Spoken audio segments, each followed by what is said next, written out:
Let's do this, guys. Come on. We're about it. This is it. We got it, guys. We got this. Come on. Come on. We got it. We got it. Turn. We got it. I'm so turned.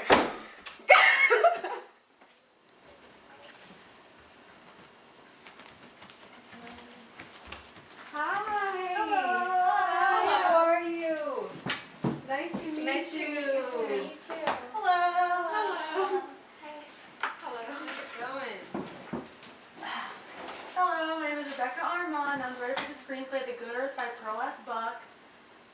Oh, my name is Jhordanne Anderson. I'm the director of of The Good Earth, and I play Wang Lung's mistress, Lotus. Hi, I'm Moreen Georgie. I'm the head stylist, and I play the role of Wang Lung's wife, Olan.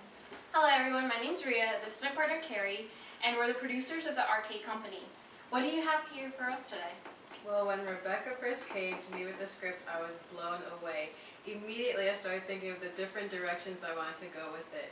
I try to take on original projects rather than adaptations from previous works, so I can have total artistic freedom without any backlash.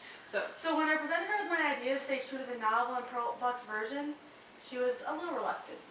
But once she explained our protagonist's struggle and how he develops throughout the course of the novel, I agreed to take on a more raw, honest approach. The script is brilliant, and we're here today to convince you to join the project and help our vision come to life. Alright, well, let's get started. Where does the novel take place? Well, imagine this, a poor, rural Chinese farmer in the late 19th century and early 20th century. The Lung family lives during a revolution of the Chinese government, which leads to the future conflict for Wang Lung.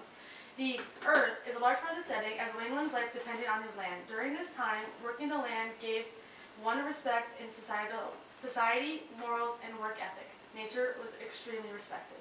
Yet an excerpt from the novel says it had come out of the earth, this silver, out of the earth that he plowed and turned and spent himself upon. He took his life from the earth, drop by drop, his sweat he wrung food from it, and from the food silver. Once he became rich, the climax of the story, he saw the earth as an industry rather than sacred, similar to the way many of us see it today. However, during his final days, he realized that nature affects everything one does. You mentioned how Wang Lung experienced various conflicts. Can you explain more? Wang Lung is a farmer in China, and thus his land is his most prized possession. Even before Wang Lung gets married, he has always tended to his land and sacrificed all his time, energy, and money into his land. As a result, his external conflicts are always him versus nature. So when there's a drought, his farm does not thrive, which results in his family lacking food and him lacking money, as he cannot sell his crops. Throughout the novel, it becomes apparent that the droughts and floods that plague the region are connected to death and downfall. Yeah, another major external conflict that's prominent with the novel is Wang Lung's struggle with the people around him. For instance, Wang Lung's lazy uncle seems to always appear so conveniently when things are going well for him. His uncle is not a hard worker by any standard, and especially in comparison with Wang Lung, and so his uncle's greed causes him to constantly feel as if he has to help due to filial obligations.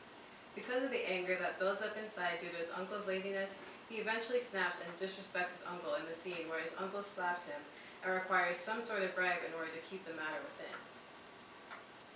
Wang Lung's conflict with society is depicted in this excerpt from the dialogue between him and the barber when the barber tells Wang Lung, "Then I will clean one ear and one nostril," rejoined the barber promptly.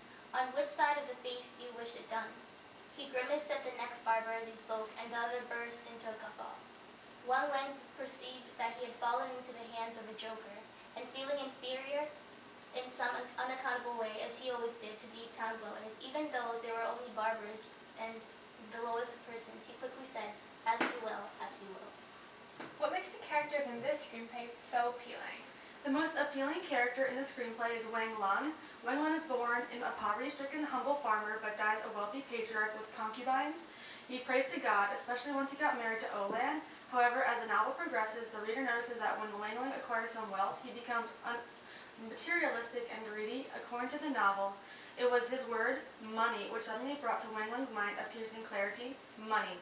And he thought that, and again it came to him clearly as a voice speaking, money, the child saved the land. He does not even think about God and land, an action prevalent along the novel.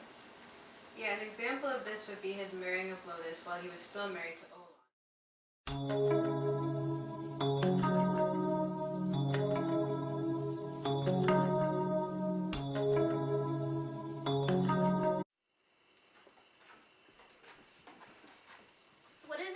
women doing in our house? And what is it to you? It's my house, and whoever I say shall come in, shall come in. I bore her naughty looks all during my youth in her great house, and running into the kitchen a score of times a day, crying out, "Now tea for the Lord, now tea for the Lord." And it was always this too hot and this too cold, and that is badly cooked. I was too ugly and too slow for this and for that.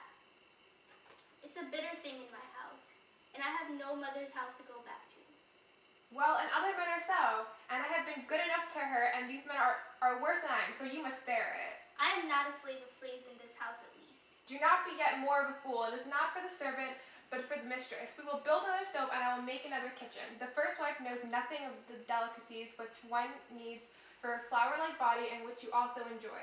You shall cook what you please in it. Now, Lotus, my flower, and do not waste your sweetness on an old hag like that one.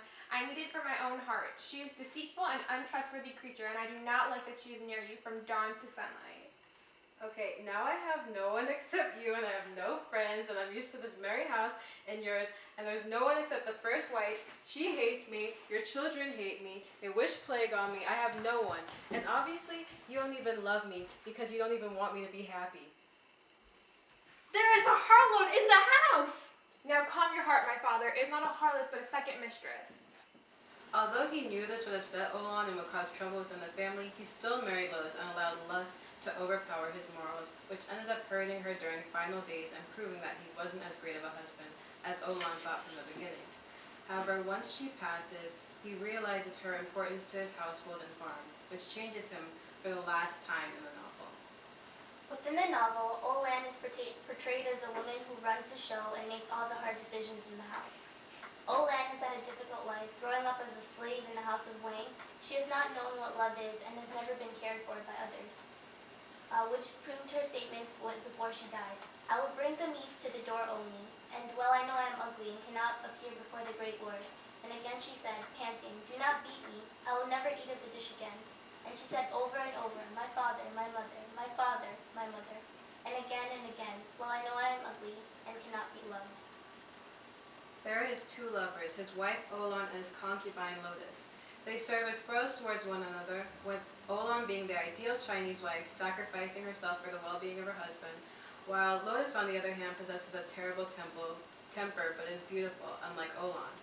In the beginning, Olan has pearls that she treasures because they show Lung's love and respect for her. He, however, takes them away from Lotus and makes them represent impurity. By what you're saying, it seems as if there's an unpleasant relationship between Olan and Lung. Could you tell us more about their relationship? Well, Olan and Wang Lung's relationship starts off on a unique path.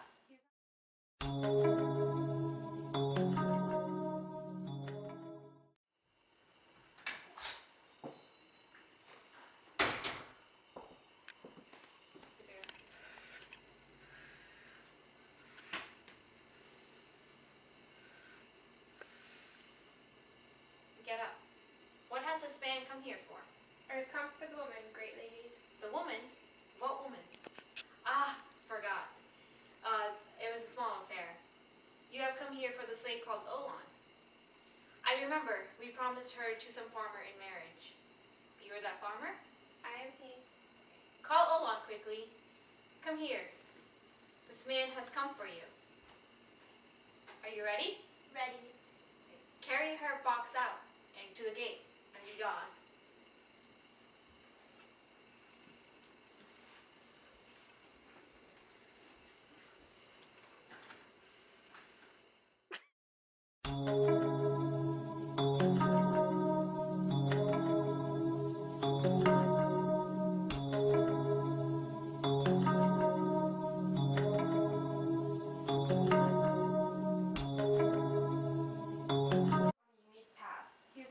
Because of her unbound feet. Foot binding is a prominent theme throughout the novel. Small feet were considered an attractive trait in Chinese culture. Foot binding was a symbol for Wang Lung's longing for wealth and social status. He was initially disgusted by Olan's unbound feet, which caused Olan to bind her daughter's feet later on in the novel. Olan's unbound feet, however, allowed her to work in the fields and help Wang Lung's farm prosper. Olan's daughter's bound feet show that Olan wants a better life for her daughter and was propelled by the rejection she faced from her husband, Wang Lung, and wanted her daughter to have a long-lasting marriage with a man who actually loved her. Yeah, he doesn't realize her importance till she dies, similar to the story of many disrespectful husbands today. This story can be an eye-opener for the audience. By the conclusion of the novel, the members of the House of Wang become bankrupt. Wang Lung's sons eventually become greedy, as they even threaten to sell his land in the village, and Wang Lung dies an unhappy man. And what do you want the audience to take away from this movie? The audience will realize that wealth is not a necessity in life. Many people's life goals is to earn more money, more money, but money will only cause people to lose their morals and become unethical. The increase in wealth in a Long family causes disconnect between the sons and the earth. The earth and land ownership gives one respect, morals, and work ethic, which allows people to become active in society. The audience will learn that women are not the weaker gender in the world and can prove to be stronger than men. Buck tries to show that although materialistic things change in life, the important things, such as morals, usually stay the same. Well, well, well. I think Riya and I need to discuss this. All right. Man, I think that went well. I think we did pretty good. Okay. So after careful deliberation, we have decided to take on your movie and make your vision come to life. No way! Oh my God! Yes! Yes! Yes! Thank you so much. Thank you so much. Thank you so much. Thank you. Really, you guys are great. Oh man. Thank you, wow, guys.